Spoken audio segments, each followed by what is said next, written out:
All right, welcome back to the channel. This is Zach Mullins from The Grip Show. And today we're going to be talking about the Little Bighorn. So this is made by Iron Mind.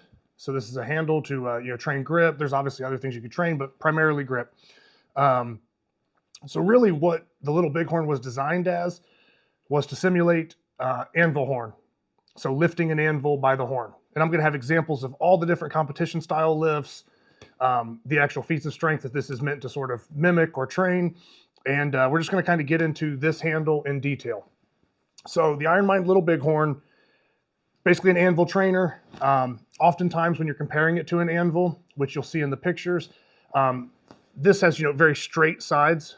So you know what I mean? It's tapered. It's pretty much machined, and everything's pretty much even. Whereas with an anvil, they're always going to have different horns or different shapes.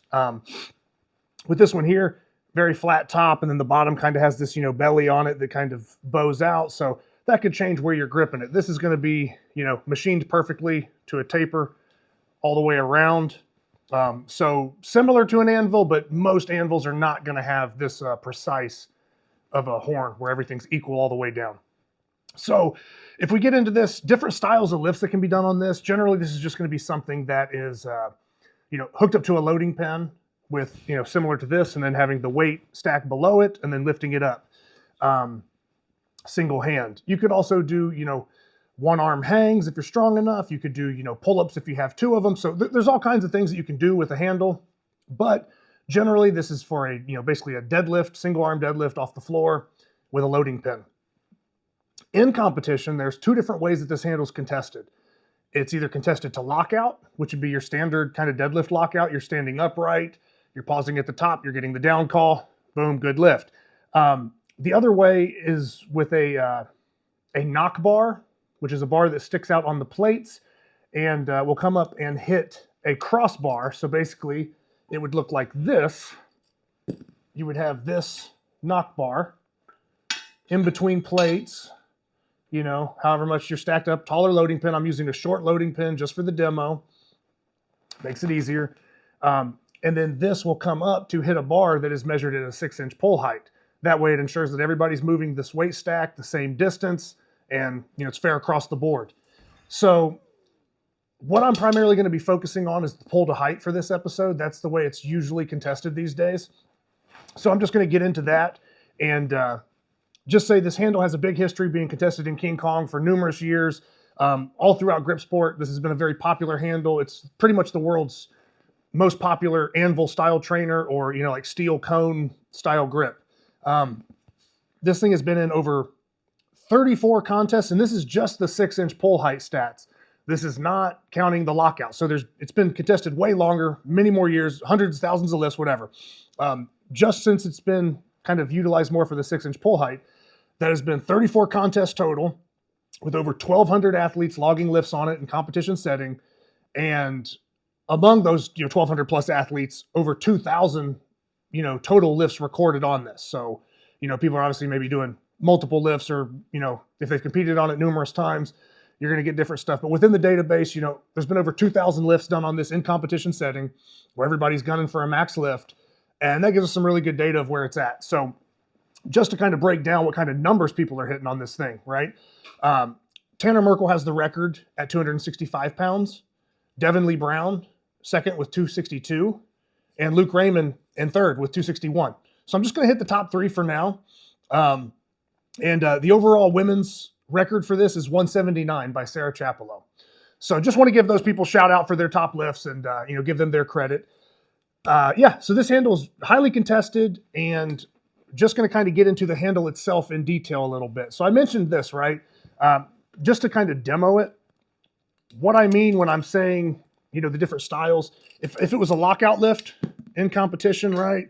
No need for that, right? If it's a lockout, we're here, and all we're doing is we're just picking this up. Now, granted, it wouldn't be from a bench, it would be from the floor, but I'm doing this so you can see it, and it's just the demo. So you're taking your grip, you're going to stand up with it, and then down, boom, that's your general deadlift. Now, if you have the uprights with a crossbar measured 6 inches above this, right, you would be doing the same thing, but here you're just working on, and like I said, some people will twist this to kind of get this locked into the carabiner, create some force back into their hand.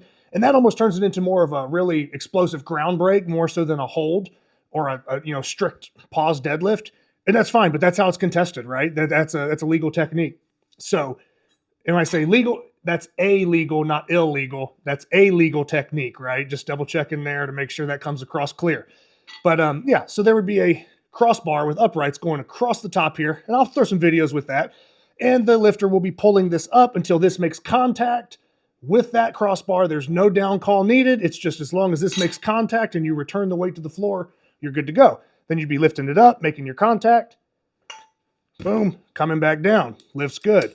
So it's just to kind of give you a slight visual. And even though this demo is up close here, the videos I put up will probably look a little bit better than that because it'll be the full lift and give you a better picture. But for that, we have two different methods for pretty much testing it. Like I said, mentioned some other things like pull-ups that we can work on with it. The handle itself is basically just machined steel. And it's roughly, I checked it on my scale. It really came in like 6.9. So it's right at about 7 pounds. I feel like off memory, I had a scale in the past that would kind of log this in like right at 7. So anyway, I mean, like I said, I'm probably talking, ounces off here, but it's generally about a 7-pound handle. So it is a, heavy chunk of steel. And yeah, it's not something that's going to break on you. I mean, it has this, kind of beveled edge here with this, eye bolt that is threaded into it. So, I mean, it's threaded in there. It's super solid. Has the Iron Mind, kind of wording or lettering right here on the top of it. And I'm going to give you guys a closer look at all that stuff. But yeah, in general, usually a deadlift handle and meant to train anvils, right? And I'm going to be bringing up a lot of other anvil lifts to kind of, reference this training style. So with that being said, it is still a little bit different, and I'm going to break that down. With this handle here, generally it is being attached with a loading pin and a carabiner. So we're hooking this up here. And why it's different is because when this is sitting here and you're taking your grip, there's going to be play in the carabiner, the eye bolt. That's why you'll see people locking that in or turning it, depending on which way they're lifting it, to take out that slack, same way you take out the slack on a deadlift bar, right? That way you're not kind of exerting all your force and then it goes nowhere. It doesn't go into the actual weight stack. It just starts moving up here and you lose all your tension and you pull off the bottom, basically. So the difference with this is one fixed object. So if you're lifting a true anvil, it's going to feel different, not only with the horn shape and the hand placement, but the weight is distributed differently. The weight is actually connected like in your hand, not just kind of hanging below. And it's going to create a little bit of a different thing where depending on how the anvil is kind of laid or how long the back is, it's going to push into your hand a little bit differently. And that's just something that you would have to sort of, assess each anvil or each item that was put in front of you.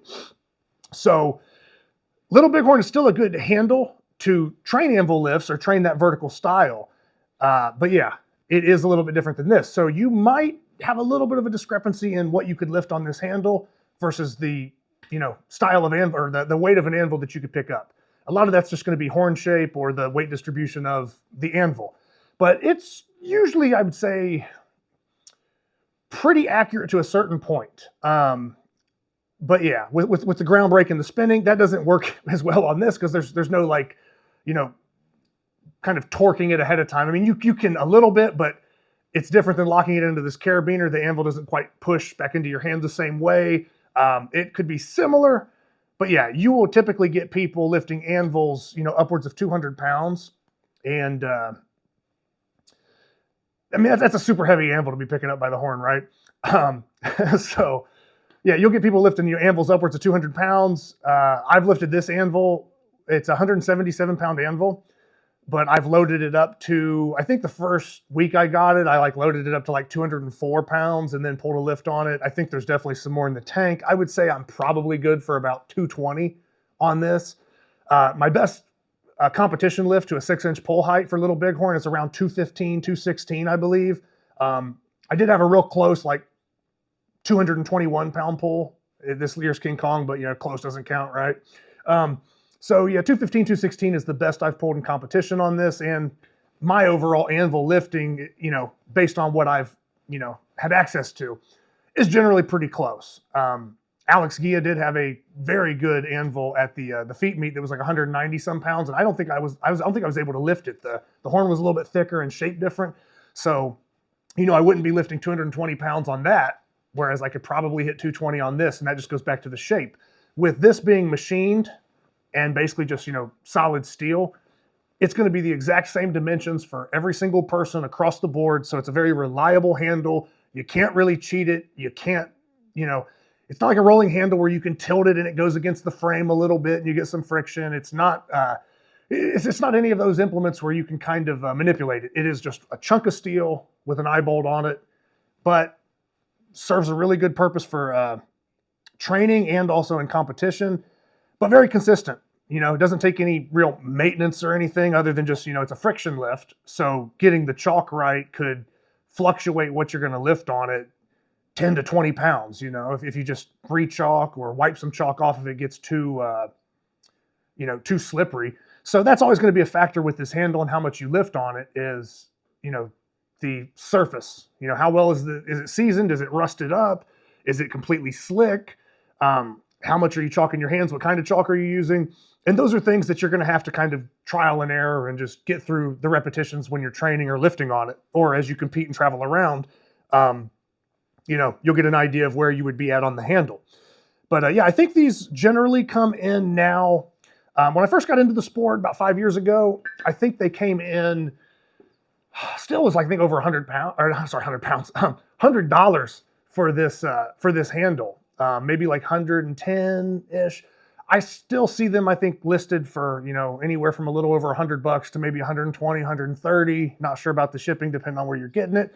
But yeah, and you can always just double check that. They sell them on Iron Mind. You could just type in Iron Mind Little Bighorn. You could find this thing on, eBay, maybe even Marketplace if you're lucky, but it's out there. There's some other manufacturers that make similar style trainers with different dimensions, like the Rogue Anvil is a popular one, but all the Rogue Anvil basically did was take the exact dimensions of this, extend the front longer, and extend this taper down more narrow. So it's just a really big Little Bighorn with a slightly different feel and different pull height. And, that can change where different hand size people can, grip it. They can grip higher up or it goes farther down. And the angles might be a little bit different, but, other than some dimensions, it is pretty much the same thickness with like roughly, the exact taper all the way down. So just to give you kind of a slightly better idea of dimensions on this, I'm going to grab a tape measure just to go ahead and knock that out. So if we are here, oh, lost my horn. That's why we got to back up. All right, so with that, right back in action. If we start pretty much from the bottom of the cone here and go down right at 6 inches. So we're basically right at 6 inches for that. If we are to go across the top of this, the diameter, width, however we want to put it, right about just under 3 inches. So it's pretty much at 3, but you're a little bit under 3 inches going from the top of it.